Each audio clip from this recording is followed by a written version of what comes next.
Alors pour le coup, Bernard Thomasson, on peut dire qu'il s'agit d'un roman, même si le héros est quand même un peu journaliste. Il est un peu journaliste, oui. Et chaque romancier, et c'est pas Philippe qui va me contredire, puise en lui-même pour nourrir son écriture et son roman. Là, pour le coup, c'est un vrai roman. C'est une histoire que j'ai inventée. Je suis moi aussi amoureux des histoires et de raconter des histoires.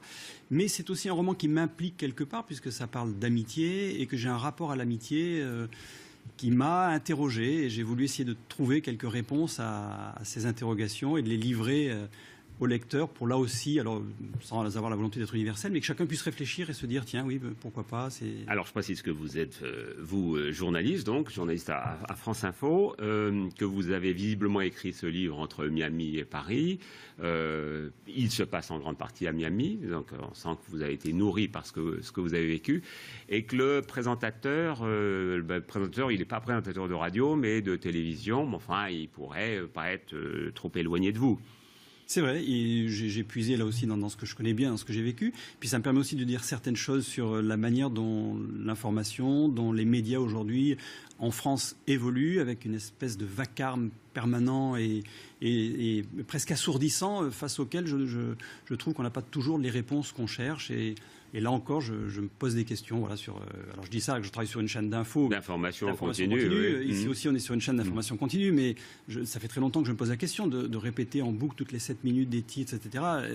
Est-ce que, voilà, alors il faut ça parce que c'est vrai que les gens qui arrivent en permanence doivent avoir les infos en permanence.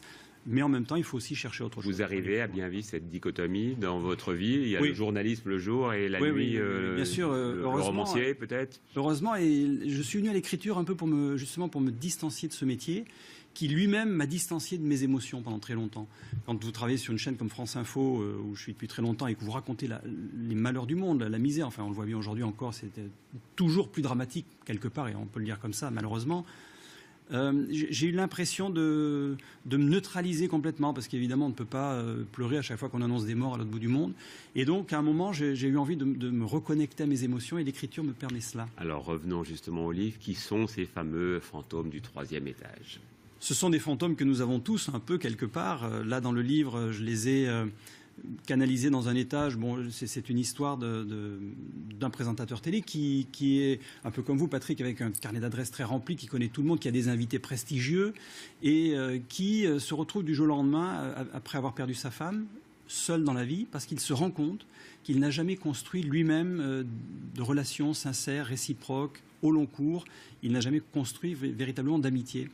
Et il se retrouve seul, et il s'interroge là-dessus. Et arrive un agent immobilier. Voilà, il vient pour acheter une maison dans laquelle il a vécu des heures heureuses avec son épouse Anna.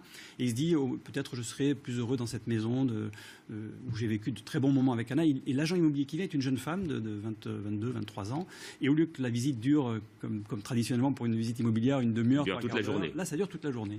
C'est un huis clos. Alors j'ai voulu aussi ça dans l'exercice littéraire. Ça m'a intéressé d'aborder ce huis clos et d'en sortir par des flashbacks qui permettent de raconter ou de replonger dans la vie de Jack, dans la vie de Mel, cet agent immobilier, dans la vie d'Anna, dans la vie de l'ancien propriétaire de la maison.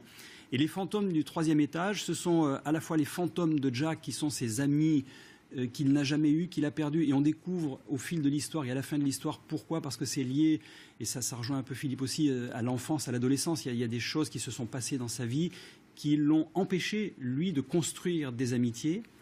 On découvre aussi les fantômes du 3e étage de l'ancien propriétaire qui avait barricadé ce 3e étage, et quand Jack ouvre la porte et qu'il voit ce qu'il voit, il en reste un peu bouche bée. On va pas le raconter. Non, on va pas le raconter, mais c'est très émouvant, et c'est vraiment on voit que la force de l'amour est toujours très, très impressionnante.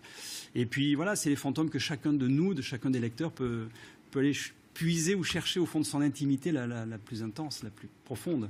Voilà, un livre donc je vous recommande la lecture. Il est publié au Seuil. Il s'appelle Les fantômes du 3e étage. Il est signé Bernard Thomasson. Dans un instant, le roman étranger.